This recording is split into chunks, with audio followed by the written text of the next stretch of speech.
சரியா? அடுத்து வந்து வெப்ப கொள்ளளவு வீடியோ செஞ்சுட்டுக்குள்ள இடையில வைஃபை இதாகிட்டு என்ன எம்பி முடிஞ்சிட்டாயிங்க. சரித்தானே? அதை பார்த்துட்டீங்கன்னா திருப்பி நான் இன்னொரு கிளாஸ் போட்டு அதை செய்ய இயலாது. ஆகவே வந்து என்ன செய்றேன், வீடியோ எடுத்து போடுறேன். சரியா? வீடியோ எடுத்து போடுறேன். இன்ஷால்லா நான் ராவிக்கு அப்லோட் பண்ணுவேன். அந்த வீடியோவை பார்த்துட்டு நிச்சயமா இந்த வீடியோ வந்து பாருங்க. சரியா? இப்படி ஒரு 3 பாத்திரம் இருக்குது. 3ம் ஒரே அளவான பாத்திரம். வெப்ப கொள்ளளவு தான் நம்ம படிக்க போறோம். இது சொல்லி தந்துட்டு பாரு. சரியா? இப்படி 3 வகையான பாத்திரம் இருக்குது. 3 வகையான பாத்திரத்துக்கும் நம்ம ஒரே அடுப்பை தான் பயன்படுத்துறோம். சரியா? ஏங்கிற ஒரு அடுப்பை தான் வந்து என்ன செய்யறோம், பயன்படுத்துறோம். எல்லாம் ஏ தான். சரியா? ஏங்கிற ஒரு அடுப்பு.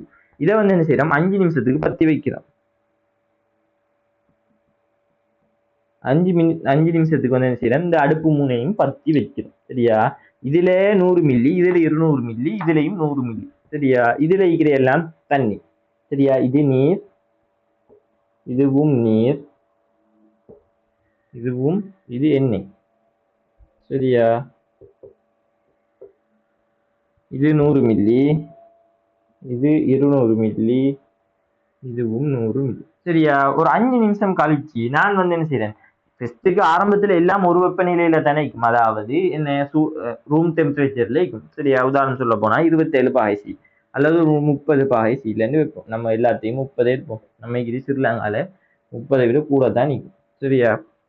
30 பாய்சிலேக்கு நான் என்ன செய்யறேன், 3 அடுப்பையும் ஒரே டைம் பத்துறேன். 3ம் ஒரே அடுப்பு தான். சரியா? 3லையும் ஒரே மாதிரி தான் ஃபிளேம் வரும்.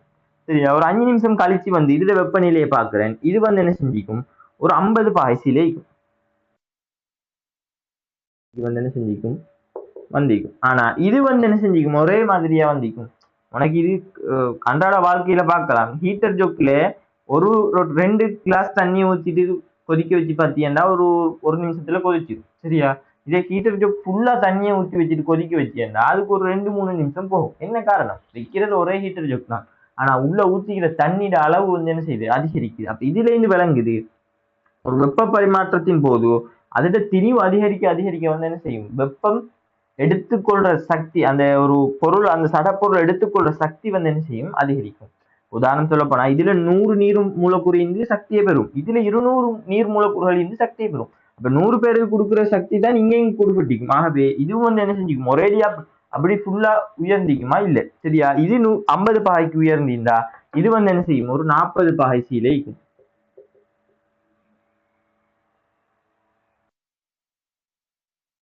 இது வந்து என்ன செய்யும், ஒரு 40 பாகை சீல தான் நீக்கும். ஆனா இது வந்து இதுவும் அதே 100 மில்லி லிட்டர் தான். ஆனா இது 50 பாகை செய்யுந்தா இது ஒரு 60 பாகை செய்யும். சரியா? அது ஏன் இப்ப இந்த வெப்ப கொள்ளளவு சொல்லக்குள்ள சொல்லுவேன். சரியா? பாத்துக்கோ, 3 ஒரே அடுப்பு 5 நிமிஷம் நான் பத்தி வச்சோம். ஒவ்வொன்றும் ஒவ்வொரு வெப்பநிலையிலே. இப்ப இதுல இருந்து என்ன விளங்குதுண்டா, ஒரு குறித்த பொருளோட வெப்பநிலை மாற்றம் எதுல தங்கிக்கு, அதுல வெப்ப கொள்ளளவுலையும் அதுல திணிவுலையும் தங்கி பாரு. இது வந்து என்ன செய்யுது, திணிவு மாறுறதால வெப்பநிலை மாறுது. ஆனா இங்க திணிவு மாறுதா, இங்கேயும் 100 மில்லி, இங்கேயும் 100 கிராம் 100 கிராம் 100 கிராம்ல இருக்குமே, இங்கேயும் 100 கிராம் இங்கேயும் 100 கிராம். ஆனா திணிவு மாறையில. ஆனா இது 60 அது 60 பாகைசி, இது 50 பாகைசி. அப்ப இதுல இருந்து என்ன விளங்குது, ஒரு பொருளோட வெப்பநிலை மாற்றம். சரியா? வெப்பம் மாறுறதுக்கு அது வந்து எதுல தங்கிக்கும், முதலாவது திணிவுல தங்கிக்கு, அடுத்தது என்ன ஒரு குறித்த பொருளின் வெப்பநிலையை ஓர் அலகினால் அதிகரிக்க செய்ய வழங்க வேண்டிய வெப்பத்தின் அளவு அப்பொருளின் வெப்ப கொள்ளளவு எனப்படும். சரியா?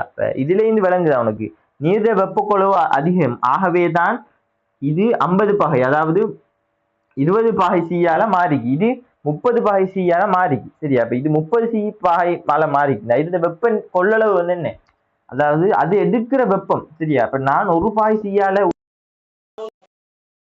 10 ஜூல். சரியா? 10 ஜூல் எடுத்து இதே இன்னொரு என்னை விட பெரிய ஒரு பாய்ச்சியால உயர்றதுக்கு அவர் 10 ஜூல் எடுத்து காணுமா, காணாது. அவர் கூட தான் எடுக்கணும், அவர் பெரியார். அதே மாதிரி வெப்ப கொள்ளளவு அதிகரிக்க அதிகரிக்க அவங்க பெரிய ஜூல்ட அளவு என்ன செய்யும், வெப்பத்தின் அளவு அதிகரிக்கும். அப்ப இங்க வெப்பநிலை குயிக்க அதிகரிக்குது அப்படின்னா இங்க வெப்ப கொள்ளளவு குறைய, வெப்ப கொள்ளளவு குறையா வெப்பநிலை என்ன செய்யும், குயிக்கா உயரும். வெப்பநிலை வெப்ப கொள்ளளவு அதிகம், வெப்ப கொள்ளளவு அதிகம். அவங்க சின்ன ஆக்கள் இருந்தாலும் நிறைய வெப்பத்தை எடுப்பாங்க. சரியா? ஆகவே அதுல வெப்பநிலை உயர்வு உயர்ற வீதம் வந்து செய்யும் வளமையை விட குறைவாகத்தான். சரியா? வெப்ப கொள்ளளவுனா இதுதான். ஒரு பொருள் ஒரு குறித்த பொருளின் வெப்பநிலையை ஓரளவினால் அதிகரிக்க வழங்க வேண்டிய வெப்பத்தின் அளவு அப்பொருளின் வெப்ப கொள்ளளவு எனப்படும். சரியா? இப்ப பாப்போம் இந்த கதையெல்லாம் விடுவோம். சரியா? இந்த கதையெல்லாம் விடுவோம். இத 30ல இருந்து 31 மாத்தப்படும். 31 மாத்துறதுக்கு இதுக்கு நான் 10 ஜூல் கொடுத்தேன். சரியா? ஆனா இவர் என்ன இதை விட டபுள் மடங்காகவே 30ல இருந்து 31க்கு மாறுறதுக்கு என்ன செய்யணும்? 20 ஜூல் கொடுக்கணும். அப்பதான் இவர் என்ன செய்யல சக்தி தானே 20 கொடுத்தாதான் இவர் 30ல இருந்து 31க்கு போவார். ஆனா இவர வெப்ப கொள்ளளவு குறைந்து நமக்கு தெரியும். அப்ப ஆகவே அவர் ஒரு பாய்ச்சியால உயர்றதுக்கு கொஞ்சம் வெப்பத்தை கொடுத்தாலே என்ன செஞ்சிருவார்? டக்குன்னு உயர்ந்துருவார். உதாரணத்துக்கு 30ல இருந்து 31க்கு வரதுக்கு இவருக்கு ஒரு 5 ஜூல் கொடுத்தா போதும். காரணம் என்ன? ஒரு பாய்ச்சியால் அதிகரிக்கிறதுக்கு நம்ம கொடுக்குறோம் தானே வெப்பத்தின் சக்தி. வெப்ப சக்தி தானே அதுதான் வெப்ப கொள்ளளவு. சரியா? ஒவ்வொரு பொருளுக்கும் வெப்ப கொள்ளளவு என்ன செய்யும்? மாறி மாறி. சரியா? ஒவ்வொரு பொருளுக்கும் வெப்ப கொள்ளளவு மாறி. ஒரு பொருள்ல வெப்பநிலையை நம்ம ஒரு பாய்ச்சியால் அதிகரிக்கிறது தேவையா வழங்கு சக்தி அளவீடுகின்றன. அதுக்கு பேர் தான் வெப்ப கொள்ளளவு. விளங்கிட்டு சரியா? இதுல அழகு என்ன? ஜூல் கெல்வின் மைனஸ் கெல்வின்ல பார்த்தோம்னா ஜூல்னா சக்தி தான் நம்ம கொடுக்குற வெப்பம் ஒரு சக்தி தான். கெல்வின் மைனஸ் வந்தா நம்ம என்ன செய்யறோம்? ஒரு பாகை சியால தானே பிரிக்கிறோம். ஆகவே கெல்வின் -1 நம்ம ஜூல்ல பாகை சியில பார்த்தோம்னா ஜூல் பாகை இது சரியா? -1 போடுறோம். ஏன்டா இதுல இப்ப ஒரு 30ல இருந்து 33க்குண்டா நம்ம என்ன செஞ்சிடும்? ஒரு பாகைக்கு பார்க்கறதுக்கு நம்ம 3 பாகையால பிரிப்போம். பிரிச்சுதான் நம்ம என்ன செய்யறோம்? போடுறோம். ஆகவே -1 போடணும். அடுத்து தன் வெப்ப கொள்ளளவு. இதே கருத்து தான் தன் வெப்ப கொள்ளளவு. இதுல யோசிக்கும் தன் வெப்ப கொள்ளளவு. தன் வெப்ப கொள்ளளவு ஒவ்வொரு பொருளும் அதுல வெப்ப கொள்ளளவு மாறும். அதுதான் தன் வெப்ப கொள்ளளவு. அதுக்கு நம்ம இதுக்கு நம்ம என்ன செஞ்சோம்? திணிவை பார்த்தோமா? திணிவை பார்க்கல. ஆனா தன் வெப்ப கொள்ளளவு பார்ப்போம். ஓர் அலகு திணிவை ஓரளவு திணிவை ஒரு பகசியால அதிகரிக்கிறதுக்கு தேவையான வழங்க வேண்டிய சக்தி தான் தன் வெப்ப கொள்ளளவு. நம்ம இங்க பார்த்தோமா 1 கிலோ 2 கிலோ 3 கிலோ அப்படி பார்க்கலையே. சரியா? ஓரளவு திணிவுண்டா 1 கிலோ தண்ணியே சரியா 1 கிலோ நீர் அல்லது 1 கிலோ இரும்பு ஒரு பாய்ச்சியால உயர்த்த தேவையான சக்தி அளவு தான் தன் வெப்ப கொள்ளளவு. சரியா? 1 கிலோவை அல்லது 1 கேஜி 1 கிலோ பொருள் ஒரு சட பொருள் ஒரு பாகை சி. சரியா? அத ஒரு பாகை சின்னு சொல்லலாம். அல்லது ஒரு கெல்வினாலன்னு சொல்லலாம். கெல்வினும் பாகை ஒண்ணு தானே. சரியா? ஒரு கெல்வினால உயர்த்துது தேவையான சக்தி அளவு தான் தன் வெப்ப கொள்ளளவு. தேவையான சக்தியில அளவு தான் தன் வெப்ப கொள்ளளவு. சரியா?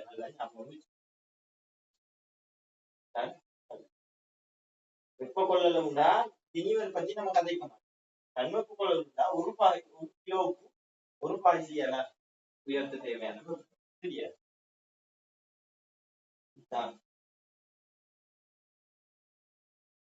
இப்ப தன் வெப்ப கொள்ளளவு சமன்பாட பார்ப்போம். இப்ப என்கிட்ட என்ன செய்யுதுடா? என்கிட்ட ஒரு 3 கிலோ இரும்பு 3 கேஜி இரும்புக்கு 30 பாகை சீட்டை இதை நான் என்ன செய்ய போறேன்? 35 பாகை சீட்டு மாற்ற போறேன். சரியா? வெப்பநிலையை அதிகரிக்க போறேன். இதுக்கு வழங்க வேண்டிய சக்தி எவ்வளவுன்னு கேட்டேன். எனக்கு தெரியுமா? சும்மா சொல்லு சமன்பாடு Q சமன் Q சமன் mc தரோம் உங்களுக்கு mc. சரியா? இதுல எம்டா திணிவு. சரியா? என்கிட்ட எத்தனை கிலோ இருக்குது? 3 கிலோ. சரியா? 3 கிலோ. ஜீவன் என்ன? தன் வெப்ப கொள்ளளவு. இரும்புல தன் வெப்ப கொள்ளளவு அவன் தந்திவான். சரியா? உதாரணம் நான் நினைக்கிறேன். இரும்புக்கு 460. சரியா? 3 தர தன் வெப்ப கொள்ளளவு தந்திக்கிறான் 460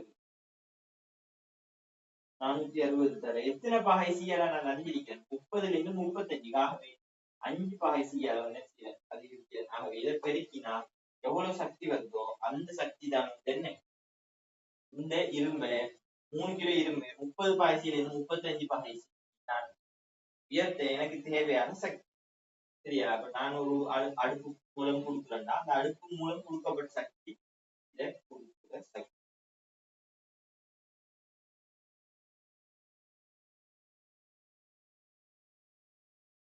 சரியா? நீங்க பெருக்கி பாருங்க.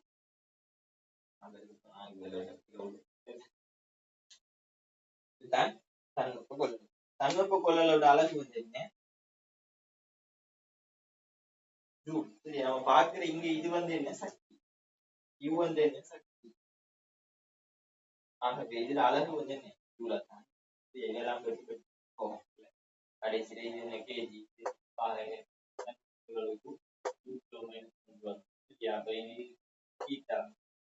அதெல்லாம் விட்டு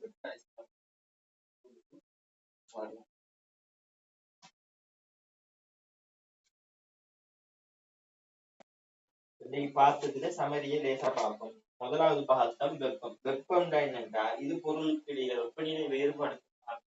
ஒரு பொருள்ல இருந்து இன்னொரு பொருள் சக்தி போற பரிமாற்றப்படுத்த அதுக்கு பேர் தான் வெப்பம். சரியா? அதுதான் முதலாவது பாகம். அதே வெப்ப கொள்ளளவுன்னா பார்த்தோம். வெப்ப கொள்ளளவு ஒரு பொருள் தனக்குள்ள எவ்வளவு சக்தியை வச்சிக்கணுமோ அவ்வளவு சக்தியை வச்சு. சரியா? அதுக்கு பேர் தான் வெப்ப கொள்ளளவு. சரியா? அது தன்வெப்ப கொள்ளளவு. தன்வெப்ப கொள்ளளவு என்னன்னா ஒரு கிலோகிராம் பொருளை ஒரு பாய்ச்சியால் அல்லது ஒரு கெல்வினால உயர்த்த தேவையான சக்தி அளவு தான் வெப்ப கொள்ளளவு. அடுத்தது MC தீட்டா. சரியா? இது வந்து என்னன்னா ஒரு பொருளுக்கு நம்ம சக்தியை கொடுத்து அந்த வெப்பநிலை அதிகரிக்கும். அந்த டைம்ல நம்ம எவ்வளவு சக்தியை கொடுக்குறோங்கிறத கணிப்புற ஒரு சமன்பாடு தான் வெப்ப கொள்ளளவு. இது தராம சும்மா கேள்வி தரலாம். என்ன வெப்ப கொள்ளளவு எவ்வளவு கேட்கலாம். வெப்ப கொள்ளளவு என்னன்னா அவனுக்கு தெரியும் ஒரு பொருளை கொண்டிருக்கிற சக்தி. சரியா? ஒரு பொருள் எதுல சக்தியை கொண்டிருக்கும். நான் அந்த படத்துல ஃபர்ஸ்ட் கீழே காட்டுனேன். என்ன திணிவுல தங்கிக்கும். அதாவது திணிவு அதிகரிக்க, அதாவது 100 மில்லி 200 மில்லி பார்த்தோம்ல. அப்ப திணிவு அதிகரிக்க என்ன செய்யும்? வெப்ப கொள்ளளவு அதிகரிக்கும். அதே மாதிரி மத்தது வந்து என்ன? தன்வெப்ப கொள்ளளவு. சரியா? தன்வெப்ப கொள்ளளவு அதிகரிக்க அதாவது ஒரு பொருள் தன்வெப்ப கொள்ளளவுலையும் தங்கிக்கும். சரியா? தன்வெப்ப கொள்ளளவுன்னா இதுதான் ஒரு கிலோகிராம் ஒரு பாய்ச்சியால அதிகரிக்க தேவையான இதுதான் வெப்ப கொள்ளளவு.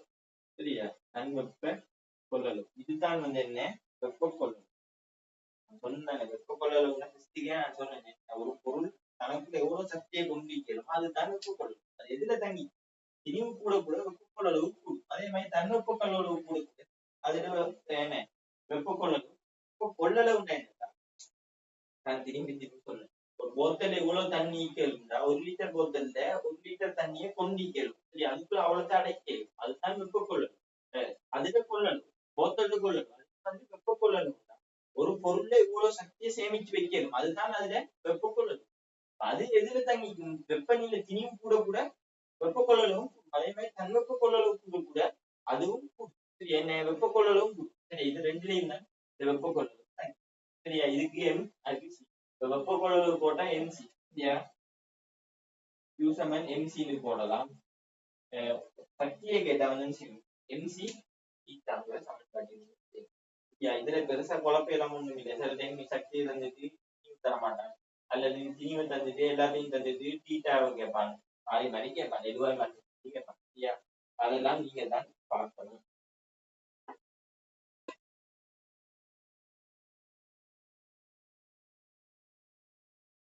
சரியா? நம்ம போன கிளாஸ் பார்த்தத கடைசி கொஞ்சம் மிச்ச கிளாஸ பார்ப்போம்.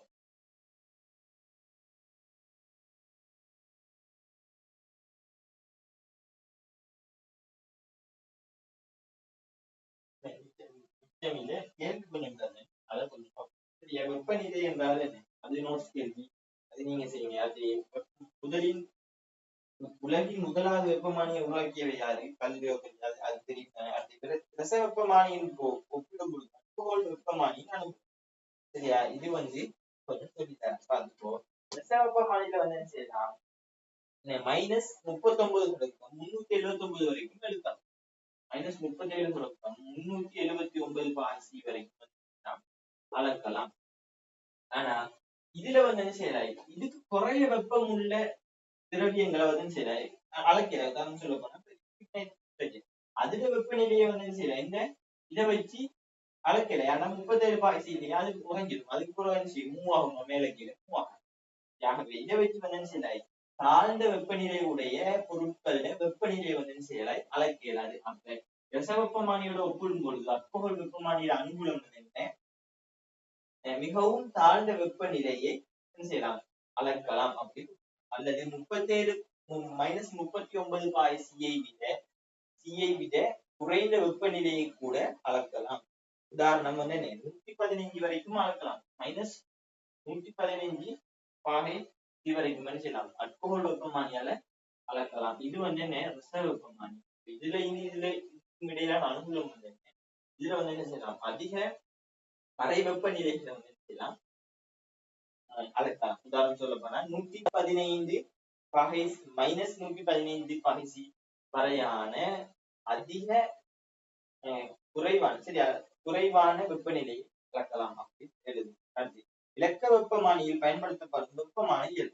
நம்ம இதுல வந்து என்ன செய்யும், இதுல வந்து என்ன செய்யும், வெப்பமானியல் என்னென்ன பயன்படுத்தும், ஒரு திரவம் வெப்பநிலை அதிகரிக்கும் போது அது திரவத்தில கனவளவு அதிகரிக்கும். அதை வச்சுதான் வந்து என்ன செய்யும், வெப்பநிலையை அளக்கும். அதே மாதிரி டிஜிட்டல் மீட்டர்ல சரியா இலக்க வெப்பமானியில வந்து என்ன செஞ்சாங்க, தடையை பயன்படுத்தும்.